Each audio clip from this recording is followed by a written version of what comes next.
All right, welcome in everyone to another deep dive where, as always, we're going to take one single source and pull it apart to get all the juicy details and really help you understand it in a much deeper way. Exactly. Today, we're getting cozy and comfortable with a classic chicken dressing. Oh, yeah. And our source today is going to be a podcast script from Fork and Fry, Season 2, Episode 26. That sounds delicious already. So our mission is to go way beyond just listing out the ingredients or even just, like the basic steps and really understand what are the most important parts to this recipe. Right. And how does each of the steps contribute to that delicious, comforting end result that everybody loves? I love it. Let's dive in. Okay, so right off the bat, Fork and Fry lays out, those essential first steps that really set you up for success in the kitchen. Right. The first thing is preheating your oven to 350 degrees Fahrenheit or 175 degrees Celsius if you're using that scale. Yeah, it seems simple enough, but why is that initial heat so important? Like, why do they emphasize that right from the start? Right, well, think about it. Yeah. That consistent temperature throughout the oven is going to help to ensure that the dressing cooks evenly. So you're not going to have parts that are dried out and parts that are undercooked. Right, right. It all kind of heats through at the same rate. Yeah, that makes sense. Okay, and then right after that, they emphasize greasing a 9 by 13-inch baking dish with butter. Okay, so more than just, preventing it from sticking to the pan, right? Holy. There's got to be something more to it than that. Yeah, it does create a barrier to help it not stick. But even more important than that, I think, is as the dressing bakes that butter, that fat conducts heat really beautifully, and it really helps to contribute to that really nice golden crispy edge and bottom that you want in a good dressing. Yeah, it's kind of like one of those little details that really elevates a dish For sure. that otherwise could be pretty basic. Exactly. Right. Totally. Okay, now let's talk about the heart of this dressing, the textural foundation, the bread. Yeah, this is where it gets good. I'm intrigued. So they specify that we want to use 6 cups of crumbled southern buttermilk cornbread, ideally leftover, and 5 slices of stale white bread cut into cubes. Okay, so first off, why that specific combination? And then also, what is it about stale bread that makes it so good for this?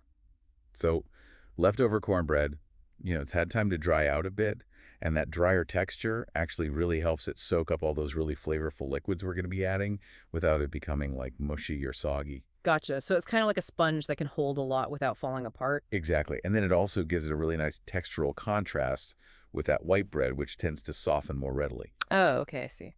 And then as far as the stale white bread goes, that actually the staleness is a deliberate choice because the recrystallization of the starch molecules actually makes it firmer and less prone to turning gummy when it gets wet. Oh, wow. So it all comes back to managing the texture. I love that. Yeah, not having the dressing just be like a homogeneous soft mass. Nobody wants that. Yeah. So we've got a bread situation handled. We've got a good mix going.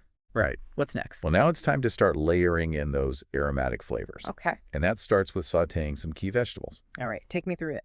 So they call for 6 tablespoons of unsalted butter melted in a skillet. And then we're going to add finely chopped onion, celery, green bell pepper, and garlic, sautéed over medium heat for 5 to 7 minutes until it's softened and fragrant. Yeah, so classic. Yeah. That is just like aromatic base 101. It really is, and it's a foundation in so many cuisines for good reason. Right. The butter acts as that medium. It helps extract and meld all those really beautiful individual characteristics from each vegetable. Yes. And then, those sulfur compounds in onions, they transform as they heat. So it develops that sweetness and depth. And then the celery contributes that subtle herbaceousness and a little bit of freshness. Right. Green bell pepper adds that vegetal note. And then, of course, garlic is just that pungent aroma that underpins so many savory dishes. Yeah, and that fragrant aroma is such an important part of the cooking experience. It really is. It signals what's to come. Totally. Okay, so we've got our aromatics softened. They're smelling delicious. What happens next? All right, so what's next is combining those beautifully sautéed vegetables with our dry ingredients. The cornbread and bread cubes, all in a large bowl. Okay.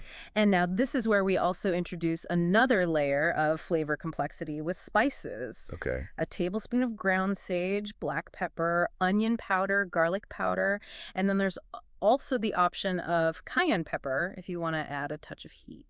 Ooh, that's nice. Right. Especially for a little warmth. Yeah, It's not going to be overpowering, but it's just going to give it that little something. And the sage is just that signature Thanksgiving flavor. Yeah, for sure. Instantly evokes that sense of comfort. Okay, so you mentioned onion powder and garlic powder, and we've already got fresh onion and garlic, so what's the point of both? Right. It's that layering of fresh and dried. Yeah. It really deepens the flavor. Mhm. The fresh aromatics have those brighter notes, and the powder is that more concentrated, consistent background flavor that you'll taste throughout the whole dressing. I love it.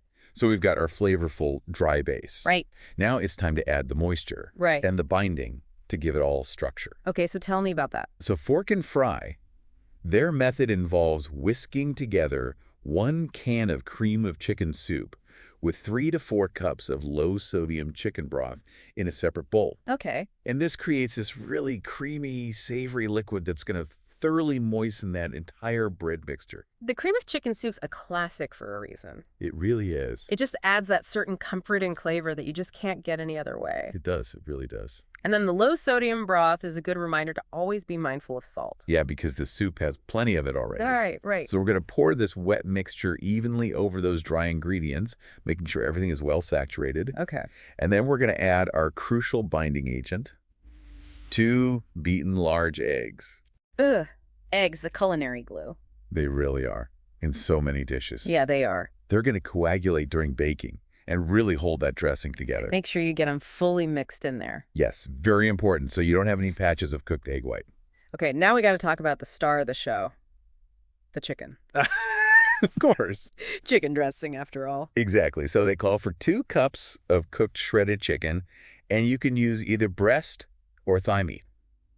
Oh, okay, so which one do you prefer? I actually really like dark meat, so I tend to lean towards the thigh. Right, it is more moist. It is, and it's got a richer flavor because it's got a bit higher fat content. Exactly. But breast meat is leaner, so if you're looking for that. Right, you can certainly use that. Yeah, but the key here, and Fork and Fry points this out, is to fold the chicken in gently. Oh, yeah. Yeah, we don't want to break down the bread and the vegetables too much at this point, right? Exactly. You just want to make sure it's evenly distributed throughout. Okay, so now for the final steps, before that aroma fills your kitchen, I can't wait. we're going to transfer our combined mixture to that buttered 9 by 13-inch baking dish, spreading it in an even layer. Okay. And then for that perfect golden brown crust, a few thin pats of butter dotted across the top. Oh, gotta love that extra butter. Makes all the difference. Really helps with that browning and that crispiness, doesn't it? It does. It really does. Okay, so then the initial baking is done covered with foil for 50 minutes. Yeah, and that's to trap the steam and help it cook evenly without the top browning too quickly. Okay, that makes sense. Yeah, and then you're going to remove the foil for that last 5 to 10 minutes of baking. Okay. And that's when you get that really beautiful transformation. Right. That top gets golden brown and crispy. Yeah. And then comes the hardest part. Yeah. You got to let it rest. Oh, yeah. Tell me about that. Why is resting so important? So many people skip it. Yeah, they do. But it's so important. Why, though? It lets the internal temperature kind of equalize and the dressing firms up a bit. So easier to slice. So much easier to slice. It doesn't fall apart. Gotcha. And then also the flavors continue to meld and deepen. Yeah, I guess it's kind of like letting a steak rest. Kind of? Right. Like letting all those juices redistribute? Exactly. Yeah, so the final result is, according to Fork and Fry, a classic chicken dressing with that perfect balance of crispy and tender textures Yeah. and comforting savory and herby flavors. Sounds amazing. So if you want to explore this recipe further, Fork and Fry has a wealth of resources on their website, www.forkandfry.com. They do. You'll find the complete recipe, step-by-step instructions, those mouth-watering photos. Yeah, they're a great resource. Absolutely. You know, it's interesting because we were just talking about how understanding the why behind these steps can make you a better cook. Right. And I think Fork and Fry does such a good job of explaining that in their materials. Exactly. So for our listeners out there, think about comfort food recipes that you make. Right. What are some of your favorite tweaks or insights that you've gained over the years? Right. What makes them special? Yeah, and let us know. Yeah, head over to our social media pages. We'd love to hear from you. Absolutely. So yeah, check out www.forkandfry.com. Great website. And just remember that even a recipe like this that, you know, has been passed down through generations, Yeah. it's still built on, you know, the fundamentals. The basics. The basics. Culinary principles. Exactly. So, you know, understanding those can help you become a more confident cook. Absolutely. Well, thanks for joining us for this comforting deep dive. It was fun. Yeah, we hope you feel inspired to go into the kitchen and try out this chicken dressing. Yeah, give it a shot. And we'll see you next time See ya. for another fascinating deep dive. Bye. Until then, happy cooking, happy learning, and let us know what you think of the recipe. Bye! Bye!